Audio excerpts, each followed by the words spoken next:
오늘도 좋은 날입니다. 우리 기도를 통해서 하나님의 뜻이 우리 가운데 나타납니다. 자, 오늘은요, 하나님 말씀, 우리 성구가 히브리서 8장 10절에서 11절 말씀을 한번 나누겠습니다. 히브리서 8장 10절에서 11절 말씀 다 같이 합독합니다. 또 주께서 이르시되 그날 후에 내가 이스라엘 집과 맺을 언약은 이것이니 내 법을 그들의 생각에 두고 그들의 마음에 이것을 기록하리라. 나는 그들에게 하나님이 되고 그들은 내게 백성이 되리라. 또 각각 자기 나라 사람과 각각 자기 형제를 가르쳐 이르기를 주를 알라 하지 아니할 것은 그들이 작은 자로부터 큰 자까지 다 나를 알미라. 우리는 지금 우리가 영접한 영원한 생명에 대한 내적인 인식과 내적인 인도를 배우기 위해서 말씀을 지금 나누고 있습니다. 우리가 주 예수를 믿을 때 허물과 죄로 죽었던 우리의 영이 살아나고 이제 성령이 바로 우리 안에 하나님의 생명을 주십니다. 그래서 우리 모두는 하나님의 생명이 영원한 생명을 우리 안에 영접 받아들였습니다. 이제 우리 안에 와 계신 이 하나님의 생명이신 그리스도 영생을 우리가 따라 살아야 됩니다. 그러려면 우리는 기본적으로 말씀드린 것처럼 우리 안에 계신 이 영원한 생명이신 그리스도와 이 교통, 사귐, 그분과 기도하면서 동행하는 삶을 살아야 됩니다. 그래서 우리 안에 있는 생명의 어떤 교통, 사귐이 되게 필요하다. 그래서 우리가 지금 기도하고 말씀 읽고 이런 모든 것이 그분과 영적인 교통을 하는 것입니다. 그분과 실제적인 어떠한 사귐과 그분과 어떠한 영적인 교제를 나누는 줄 믿습니다. 그러면 그분은 당연하게 우리와 우리 안 강의 가운데서 당연하게 우리에게 이 생명의 내적인 느낌을 주셔요. 그래서 우리는 그 내적인 그 느낌을 따라 사는 것이 중요하다. 그래서 그것을 실제적으로 표현하는 것을 그것을 나는 신약에서는 그것을 생명의 법이다 이렇게 말합니다. 그래서 이제 오늘 특별히 히브리서 8장에도 뭐 그날 후에 이것은 뭐 우리 주님께서 이제 새 법을 주님의 십자가의 죽음과 부활을 통하여 우리에게 이제는 새 언약을 우리에게 주셨는데 그 새 언약의 새 법이 이제 바로 내가 이스라엘 집과 맺을 언약은 이것이 내 법을 그들의 생각에 그들의 마음에 기록하리라. 그래서 우리는 우리 마음에 기록된 생명의 성령의 법을 따라 하나님을 섬겨야 살아있는 하나님을 섬기는 것이다. 이런 말씀을 여기에 기록되어 있습니다. 이 말씀은 원래 히브리서 8장에 있는 말씀은 예레미야 31장 3절에 있는 말씀을 이렇게 인용을 한 것이죠. 이스라엘 백성들과 맺은 하나님의 그 새로운 새 축복을 위해서 새 언약을 주시는 그런 말씀을 신약에 우리에게 적용한 것입니다. 이것이 참된 우리 신약 생활의 가장 주된 내용입니다. 그래서 로마서 8장에 생명의 성령의 법이 우리를 죄와 사망의 법에서 해방했다. 우리의 관건은 사실은 우리 안에 영접된 하나님은 우리 안에 생명의 성령의 법으로 와 계시다는 거예요. 이제 이 법이 우리 가운데 역사할 때 우리를 지금 묶고 있는 모든 죄와 사망에서 우리가 진정으로 해방된다는 거예요. 많은 성도들이 주 예수를 믿고 구원받았지만 참되게 죄에서 사망에서 해방됐느냐? 이렇게 질문을 한다면 우리는 그렇게 자유하게 그래 나는 죄와 사망에서 해방됐습니다. 이렇게 믿음으로는 설파할 수 있지만 우리의 체험적으로는 여전히 우리는 죄한테 묶여있고 여전히 사망에 묶여있는 것이 실제적인 체험입니다. 그래서 우리 안에 이 생명의 성령이 강력하게 역사하지 않아서 그렇습니다. 강력하게 역사하려면 여러분들이 우리 안에 있는 그 생명이신 그리스도와 교제 아주 깊은 교통이 있어야 돼요. 계속 깊은 교제, 기도 생활이 있어야 되고 바로 그 성령의 인도를 따라 살 때 이 법이 역사에서 우리에게 참된 자유와 축복을 줄 줄 믿습니다. 그러면 오늘 중요한 내용 중에 첫 번째 이제 여기 보면 내 법을 그들의 생각에 두고 그들의 마음에 이것을 기록하리라. 이 법이라는 단어가 나오죠. 구약에는 그냥 그것을 그냥 율법이라고 말합니다. 신약에서는 그것을 생명의 성령의 법이라고 말합니다. 하나님께서 이스라엘 백성들을 선택하셨습니다. 그리고 이제 하나님 백성으로서 그들이 하나님과 함께하는 삶을 살리면 나름대로 그들 하나님 백성들에게 하나의 어떤 통제와 규제가 필요합니다. 그래서 그 통제와 규제를 위해서 하나님은 모세를 통해 바로 율법을 주셨습니다. 보통 우리가 율법은 사실 어떠한 의미를 가지고 있느냐, 우리가 보통 십계명이라고 해요. 십계명. 출애굽기 20장 보면 나는 십계명에 대한 그런 말씀이 쭉 기록되어 있는데, 하나님께서 우리에게 주신 그 율법의 의미가 무엇이냐? 율법. 율법은 그냥 문자적으로 돌판에 새겨진 법이지만 외적인 법이다. 외적인 법.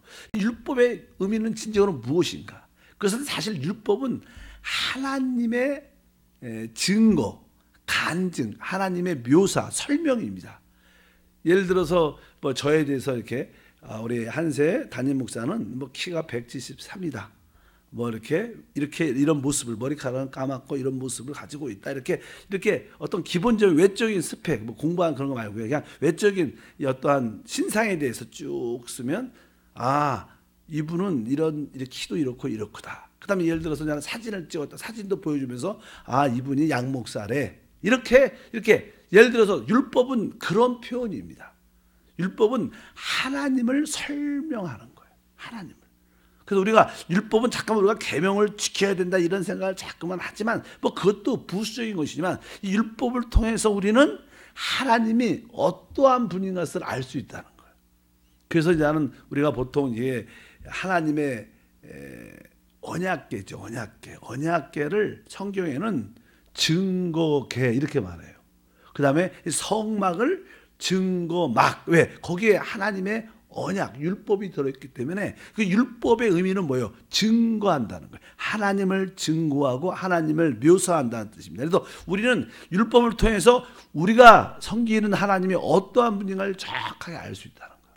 십계명을 통해서 우리가 거기에 나 외에 다른 신을 두지 말라 이런 법적으로 개념이 쭉 되어 있지만 그 내용을 전체로 보면 하나님의 어떠한 묘사가 있는데 첫 번째, 우리 하나님은 거룩하신 분입니다.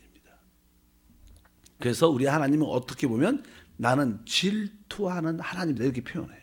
왜? 그분은 세상적이지 않고 속되지 않습니다. 그분은 거룩한 분이다. 그분의 속성을 설명할 때 십계명을 들고 보면 우리 하나님은 속되거나 속되지 않고 거룩하고 분별된 분이구나. 그래서 항상 성경에 나는 거룩하니 너희도 거룩하라 이렇게 늘 말씀하는 것처럼 그 십계명을 보면 하나님의 거룩함을 알 수 있습니다.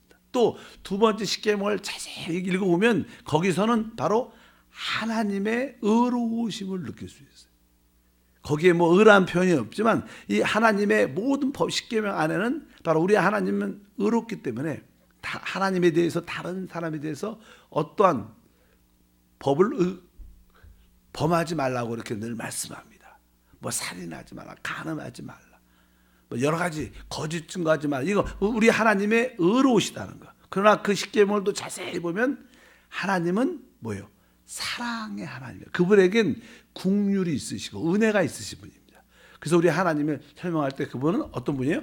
바로 사랑의 하나님이신 줄 믿습니다. 그리고 그분은 우리가 잘 아는 그분은 빛의 하나님이십니다. 어둠 안에 있지 않다는 거. 그래서 보통 하나님의 거룩함을 설명할 때는 네 가지 속성을 일반적으로 말을 합니다. 그분은 거룩하시다. 그분은 의로우시다.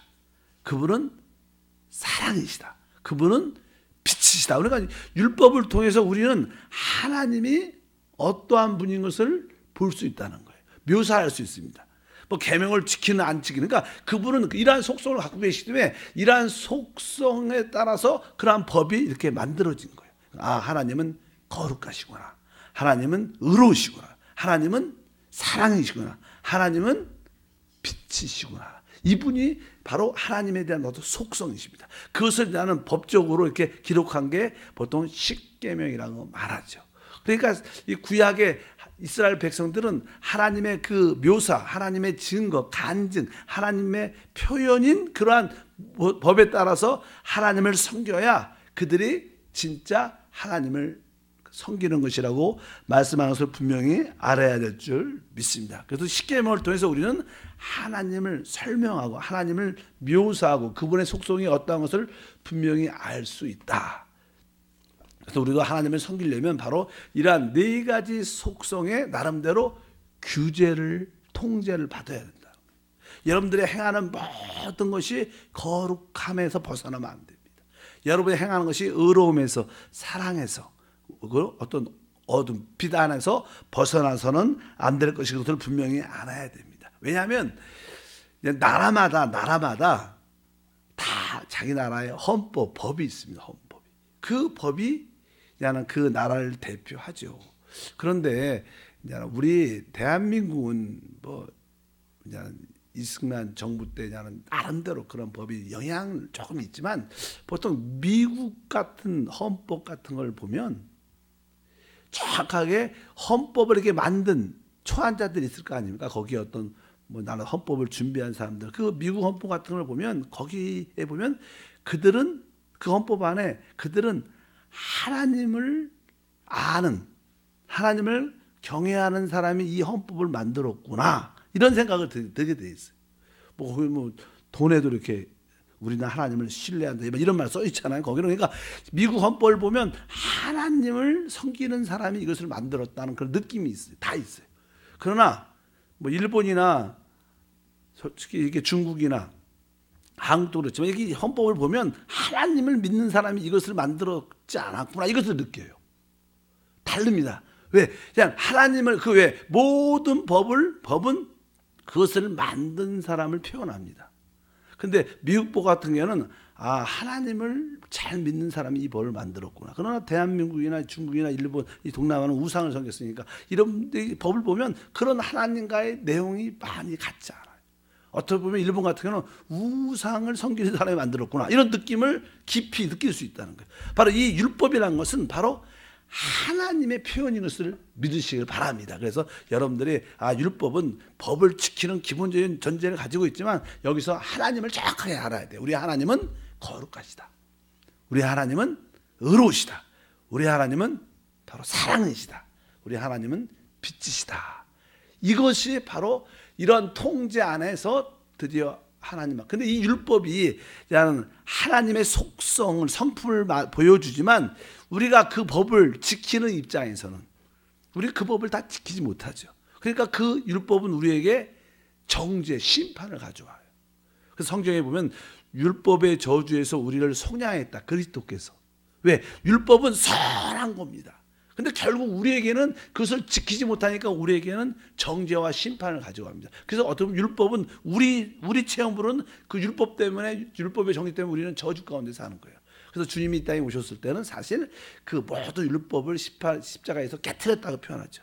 완성시켰다고 표현하죠. 그리고 그분은 우리에게 무슨 법을 주냐? 생명의 성령법을 주신 줄 믿습니다. 일단은 이게 이 법, 오늘 신약에서도 주님께서 그냥 새 언약을 우리에게 주실 텐데 그 법을 우리의 생각과 우리 마음에 기록할 것이다. 그래서 우리는 살아있는 하나님을 섬기려면 우리 안에 있는 그 법 안에서 주님을 섬기는 것입니다. 그러자 진짜 그러지 우리가 그분의 하나님이 될 줄 믿습니다. 그런데 이 법은 하나의 어떠한 성향, 본성을 갖고 성향이라고 표현하죠. 그러니까 예를 들어서 아까 거룩, 의로운 거, 사랑, 어떤 빛 이런 것들은 하나의 성향입니다. 성향. 그러니까 사람들은 어떤 체질적으로 이렇게 성향이 어떤 음식을 먹을 때도 쓰다, 짜다 이런 것은 이렇게 성향적으로 우리한테 잘 안 맞아요. 그래서 우리는 그것을 좋아하지 않아요. 뱉어버립니다. 그러나 어린 아이들도 이렇게 초콜릿이나 사탕이나 이런 것을 먹으면 좀 달콤하니까 이것은 우리는 그런 맛을 좋아하는 성향이 있어요. 좋아하는 성향. 그러니까 우리 하나님은 이 율법은 하나님의 성향을 우리에게 보여주는 거예요. 사실 우리 사람 안에는요 거룩함을 추구하는 성향이 있어요. 여러분 그렇지 않습니까? 여러분도 다 거룩함을 추구하고 또 여러분들은 사람들의 모든 관계에서 의롭고 싶은 마음이에요. 나는 저런 불의를 못 봐. 저러면 내가 꼭 닦아서 내가 따끔한 말을 하고 저건 정리해 줘야 돼. 문제 해결해 줘야 돼. 사람은 의로우고 싶은 성향이 있어요. 또 사람은 아까 말씀드린 것처럼 사랑의 성향이 있습니다. 남들을 미워하는 것보다 더 증오하는 것보다 사랑하고 싶은 성향이 훨씬 많습니다. 또 어둠보다 빛 안에 있는 그런 성향이 우리 안에, 그러니까 이 율법은 하나님의 성향을, 우리가 주 예수 믿었을 때 우리 안에는 진짜 생명의 성령의 법이 우리 안에 들어와요. 우리 안에 그러한 성향이 있습니다. 그래서 우리가 하나님의 속성과 조금 반대되는 것을 하면 우리 안에 실제로 쓴맛이 있고 편치 않는 맛이 있습니다. 그러나 우리가 주님이 기뻐하는 일을 하면 우리 안에 기쁨과 자유함이 있어요. 왜? 우리는 그런 법을 실제로 우리 안에 갖고 있는 것을 여러분들 믿으시기 바랍니다. 지난 시간에 우리가 성령을 따라 산다는 것은 우리 안에 있는 생명의 내적인 느낌을 주의하는 것이다. 여러분들은 문자적인 종교적인 하나님을 섬기는 게 아닙니다. 여러분은 살아있는 하나님을 섬기는 거예요. 그래서 살아있는 하나님이 여러분 안에 들어와 계셨고 그분은 그러한 성향을 갖고 계세요. 그래서 우리가 성령으로 충만하면 우리는 그러한 성향은 즐거워하지만 거기에 반대되는 성향을 가질 때는 우리는 불편함을 느끼고 고통스러움을 느낀다. 그러면서 그분은 우리를 어떻게 이끌어가는 그러한 역사를 할 줄 믿습니다. 그래서 아까 히브리서 8장을 다시 한번 읽어보면 11절에 이런 말씀이 11절 다시 한번 읽어보면 또 각각 자기 나라 사람과 각각 자기 형제를 가르쳐 이르기를 주를 알라하지 아니할 것은 그들이 작은 자로부터 큰 자까지 다 나를 알미라. 우리는 참된 하나님 백성이라면 당신이 하나님을 알아야 된다. 이렇게 말할 필요가 없다는 거예요. 왜? 오늘 말씀해 보니까 그들이 작은 자로부터 큰 자까지 다 나를 알미라. 여기 첫 번째 자기 형제를 가르쳐 이르기를 주를 알라하지 않을 것을, 여기서 알라하는 것은 외적인 가르침에서 아는 그러한 안다는 그런 단어입니다. 그러나 뒤에 있는 그들이 작은 자로부터 큰 자까지 나를 알미라. 이것은 뭐예요? 내적인 느낌으로 안다는 뜻입니다. 우리는 외적인 지식적인 가르침에 대해서 알 수 있지만 이거 우리가 하나님을 참대로 안다는 것은 이런 외적인 지식에서 아니라 우리 내적인 생명의 법에 의해서 하나님을 알 수 있다는 거예요. 그래서 여러분들이 어떤 사람을 미워한다, 어떤 사람을 이렇게 미워하고 싫어한다, 이런 어떤 감정을 갖게 되면 여러분 안에 절대로 편치 않습니다. 그래서 하나님이 이것을 기뻐하지 않구나. 그리고 여러분들이 예를 들어서 우리가 그런 체험을 조금씩 하죠. 뭐 부부 관계에서나 성도와의 관계에서, 봉사하는 관계에서, 뭐 성도와 주의 종의 관계에서 종종 어떤 문제로 인하여 마음의 상처를, 섭섭함을 느낄 때 그래도 우리 마음속에 내가 그분을, 그 사람을 미워하지 말고 반대하지 말고 네가 먼저 가서 잘못했다고 용서를 구하라. 이런 마음을 우리 안에 많이 체험을 갖습니다. 근데 우리는 체면도 있고 자존심도 있는데 나는 그거 못합니다. 그리고 우리는 그런 느낌을 많이 무시하고요. 대신 내가 열심히 봉사하고요. 다른 사람 열심히 더 사랑하고 열심히 충성하겠습니다. 그런 거에 관심이 많아요. 근데 하나님은 나는 그런 거는 두 번째 문제다. 너는 너한테 필요한 것은 지금 그분에게 가서, 그 사람에게 가서 내가 잘못했다고 사과한다고 진정으로 말하는 것이 필요하다는 거예요. 근데 우리는 항상 우리 안에 있는 그런 느낌을 어떻게 좀 싫어하고 그 사람에 대해서 반대하고 싫어하는 거에 대해서 나의 성격과 안 맞고 그 사람이 나를 좀 상하게 했으니까 난 절대로 그 사람과 그런 화해를 안 할 거야. 그러면서 우리 거기에 순종하지 않죠. 그러나 우리 안에는 계속 끊임없이 네가 먼저 용서하라, 먼저 사과하라, 이런 말씀이 계속 있습니다. 이것을 하지 않으면 여러분은 절대로 편하지 않아요. 왜? 그것은 하나님의 거룩함과 어긋나는 거예요. 하나님의 의로움과 어긋나는 거예요. 하나님의 사랑과 어긋나는 거예요. 하나님의 빛과 어긋나니까 절대로 그런 성향이 우리한테 있으면 우리는 고통스럽고 내적으로 남들한테는 할렐루야 이렇게 웃을 수 있겠지만 속은 편하지 않습니다. 그러나 내 체면도 내려놓고 내 자존심도 내려놓고 진짜 먼저 기쁨으로 제가 좀 신하게 한 것 같습니다. 내가 사과합니다. 내가 진짜 용서 구합니다. 그렇게 한번 진짜 그렇게 한번 손 한번 잡고 이렇게 하면 우리 안에 또 진짜 생각지 못할 뭐가 있어요. 기쁨이 생기고 자유함이 생깁니다. 그것은 하나의 성향입니다. 하나님의 우리 안에 들어와 계시다는 거예요. 또 우리가 하나님을 아는 것은 그러한 내적인 생명의 법에 따라 하나님을 알아가는 것이다. 이런 것을 나는 히브리서에도 우리에게 말하죠. 신약에 구약에 있는 에서냐는 유대인들은 이스라엘 백성들은 율법에 의해서 그들이 율법을 지키면 하나님은 그들의 하나님이 되는 거예요. 율법을 범하면 그들의 하나님이 아닌 거예요. 마찬가지죠. 신약에서는 마찬가지입니다. 여러분 안에는 하나님 앞에 생명의 성령의 법입니다. 그 법에 따라 우리 하나님이 되는 거예요. 근데 내가 이 생명의 법을 어긴다. 하나님이 그 사람을 사랑하고 용서하라. 그렇게 반대하지 말고 그렇게 미워 증오하지 말라. 내가 만약에 계속 어떤 사람을 미워하고 증오한다. 그러면 내 안에서는 이미 그분은 내 하나님이 아닌 거예요. 나하고 관계가 없는 거예요. 왜? 진짜 하나님은 바로 이 법에 따라 우리 하나님이 될 수도 있고 안 될 수도 있다는 거예요. 어떤 순간적인 체험과 어떤 관계의 문제지만 그 구원 받았죠. 그러나 우리가 하나님 가운데 인도받기 위해서 그러한 순종하는 마음이 필요하다. 그래서 기도할 때마다 성령이 마음속에 원하심을 줄 때마다 여러분이 순종하는 여러분 모두가 되길 주님을 축복합니다. 한번 따라합시다. 하나님은 생명의 법에 따라 내 하나님이 되신다. 그러니까 여러분들이 여러분 마음 안에 있는 생명의 법이 기록되어 있는데 그 법을 벗어나면 지금 일시적으로는 그 기간 동안은 그분은 나하고 관계없는 하나님이에요. 우리 하나님은 바로 내 안에 기록된 생명의 법에 따라 나의 하나님이 되는 거예요.